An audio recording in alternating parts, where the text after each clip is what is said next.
Hello and welcome to Astronomy Daily, your window to the cosmos, where we bring you the latest developments in space exploration and astronomical discoveries. I'm Anna, and today we've got a packed episode with some fascinating stories from around the globe.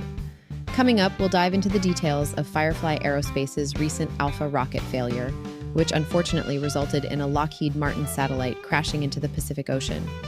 We'll also explore New Zealand's surprising announcement about establishing a new space squadron, signaling their increasing commitment to space-based defense. In addition, we'll cover China's Shenzhou 19 spacecraft, which has successfully returned to Earth after its crew completed their mission aboard the Tiangong space station. We'll also look at the busy launch schedule for this week, including multiple Starlink missions from SpaceX and the successful deployment of ESA's biomass satellite. And finally, we'll tell you about an intriguing new podcast series focused on Buzz Aldrin, the second man to walk on the moon, which promises to reveal the personal struggles behind the famous astronaut's public persona. So sit back, look up, and let's journey through today's space news together. In a significant setback for the commercial space industry, Firefly Aerospace's Alpha rocket experienced a critical failure during its sixth flight on Tuesday. The incident occurred approximately 2 minutes after liftoff from Vandenberg Space Force Base in California, when the engine nozzle on Alpha's upper stage broke off in space. The dramatic moment happened just after the rocket attempted to separate from its core booster as designed. According to Firefly, this malfunction substantially reduced the engine's thrust, although the rocket continued to function longer than you might expect in such circumstances. Unlike typical rocket failures that result in immediate explosions or automatic shutdown sequences, the Alpha's upper stage continued firing for several minutes. The rocket actually managed to reach an altitude of about 320 kilometers or 200 miles. However, it failed to achieve the velocity needed to maintain orbit and was eventually pulled back into Earth's atmosphere by gravity. Live stream footage of the flight revealed several pieces of debris visibly breaking off from the rocket during its ascent. In what's often a telltale sign of trouble during rocket launches, the on-screen altitude and speed data disappeared from the broadcast earlier than expected. Firefly later confirmed that both the upper stage and its payload, a Lockheed Martin satellite called the LM-400 technology demonstrator, safely impacted the Pacific Ocean in a cleared zone north of Antarctica. This controlled ocean landing, while not the intended outcome, at least prevented any potential hazards from debris falling over populated areas.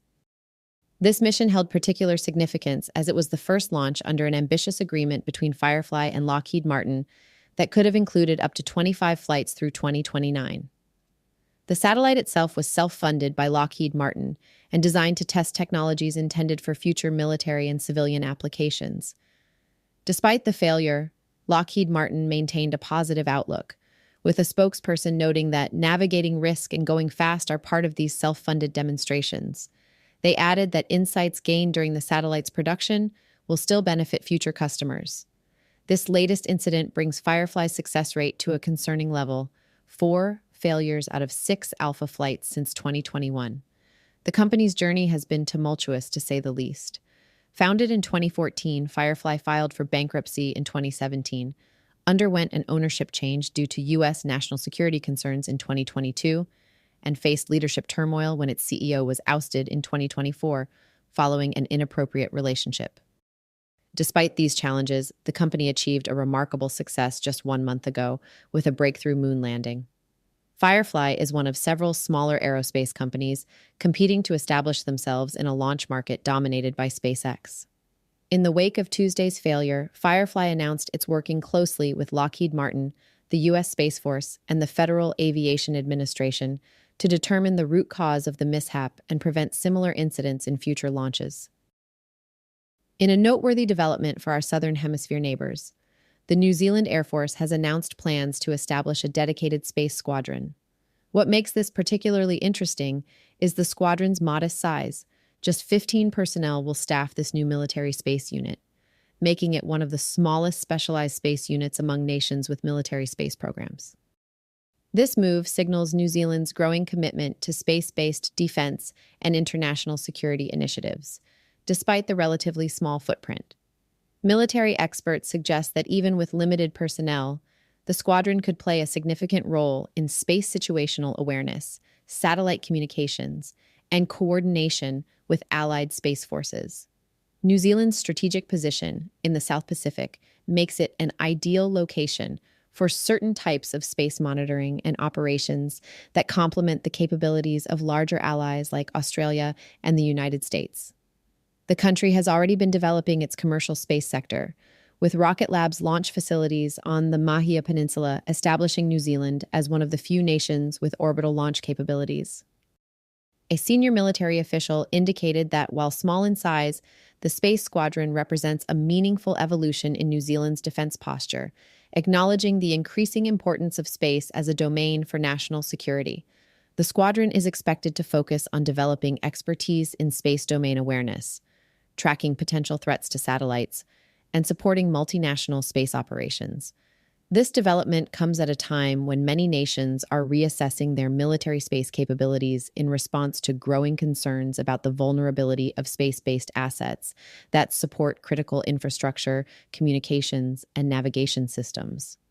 For New Zealand, which has traditionally maintained modest defense forces, establishing a dedicated space squadron represents a significant strategic shift that aligns with broader trends in modern military planning.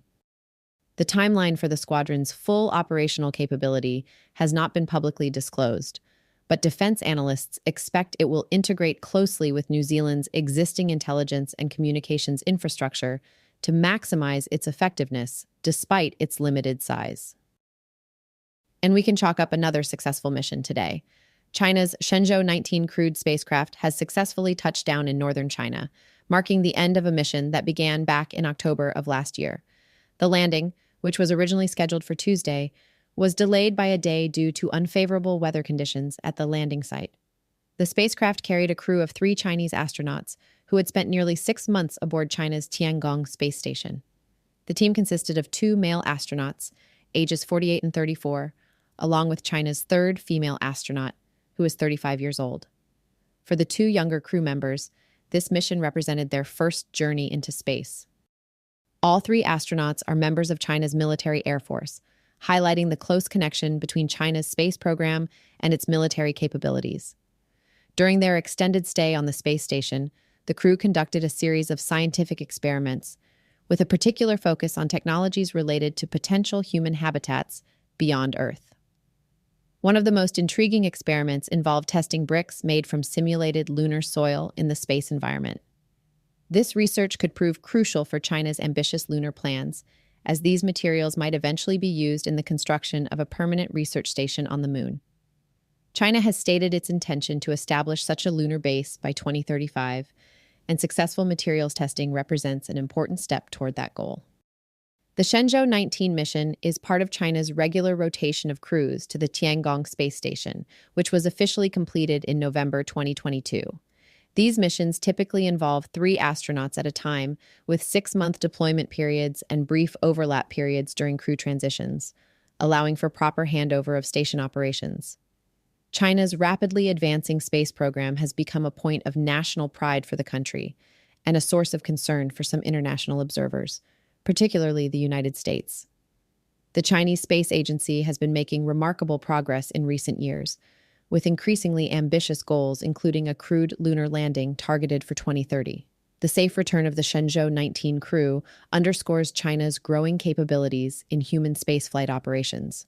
With each successful mission, China strengthens its position as one of the world's major spacefaring nations, establishing itself as a significant player in what many are calling the second space race. Time to take a look at this week's launch roster. SpaceX's launch cadence continues to break records, with the company having already completed 50 launches in 2025 alone. This milestone includes their 250th dedicated Starlink mission, which they celebrated just last week. A remarkable achievement for a program that began just a few years ago. As of the beginning of this week, SpaceX has launched a total of 8,367 Starlink satellites into orbit. Of these, 1,103 have re-entered Earth's atmosphere, leaving 7,264 still in orbit. This impressive constellation includes 600 direct-to-cell satellites, with approximately 400 currently providing active service to users on the ground. The most recent addition to the Starlink fleet took place on Monday, when a Falcon 9 rocket carrying Starlink Group 1210 lifted off from Launch Complex 39A at Kennedy Space Center in Florida. The mission launched at 10:34 p.m. Eastern Daylight Time, delivering a mixed payload of V2 mini satellites and direct-to-cell satellites into low Earth orbit. This particular mission is believed to have used booster B1094 on its maiden flight, though SpaceX has not officially confirmed this. Following a southeasterly trajectory, the rocket placed its payload into an orbit inclined 43 degrees at a nominal altitude of 559 kilometers. After stage separation, the booster made a successful landing on SpaceX's autonomous drone ship, a Shortfall of Gravitas, which was stationed in the Atlantic Ocean north of the Bahamas. Looking ahead, SpaceX has an ambitious launch schedule for the remainder of the week, with up to 4 more Starlink missions planned from both Florida and California. These include Starlink Group 675 launching from Cape Canaveral, Starlink Group 15-3 from Vandenberg Space Force Base, and 2 additional missions, Starlink Group 684 and Starlink Group 693, both launching from Florida on Sunday alone. If all these launches proceed as planned, SpaceX will have conducted 54 missions by the end of this week, putting the company on track to potentially double last year's already impressive launch total. The rapid expansion of the Starlink constellation reflects SpaceX's commitment to building a global broadband internet network capable of reaching even the most remote locations on Earth, while the reusability of their Falcon 9 boosters continues to revolutionize the economics of space access. In other launch news, the European Space Agency successfully deployed its newest Earth observation satellite this week. On Tuesday, the first Vega C rocket of 2025 lifted off from the Guiana Space Center in Kourou, French Guiana at 0915 UTC. The rocket carried the highly anticipated biomass satellite, which represents a significant advancement in environmental monitoring technology. Biomass is the 7th in ESA's Earth Explorer mission series and weighs in at 1,170 kilograms. What makes this satellite truly groundbreaking is that it carries the first satellite-mounted P-band synthetic aperture radar ever deployed in orbit. This specialized radar operates at longer wavelengths than previous systems, allowing its signals to penetrate through dense forest canopies rather than simply bouncing off the top. This capability will enable scientists to measure not just the surface area of forests, but also their three-dimensional structure and biomass density. Since biomass serves as a direct proxy for stored carbon, this data will be invaluable for climate research, helping scientists better understand the role forests play in the carbon cycle. Beyond forest monitoring, the biomass satellite has several additional applications. It will map subsurface geology in desert regions, analyze the internal structure of ice sheets, and even generate detailed topographical maps of forest floors, all capabilities that were previously impossible from space. The satellite features an impressive 12-meter diameter fine mesh reflector supported by a 7.5-meter-long boom. This delicate structure must be deployed carefully once in orbit, with the reflector unfurling through an umbrella-like mechanism in a process that takes about 20 minutes. However, this can only happen after the boom is fully extended, a meticulous operation that requires 3 days to complete as each segment extends sequentially. The Vega C rocket that carried biomass to its 660-kilometer sun-synchronous orbit is itself an upgraded version of the original Vega launcher. It features larger first and second stages, upgrades to the third and fourth stages, and a wider payload fairing. The rocket's first stage is powered by a P120C solid rocket motor, the same booster that will be used on the new Ariane 6 rocket, creating cost-saving commonality across Arianespace's launch fleet.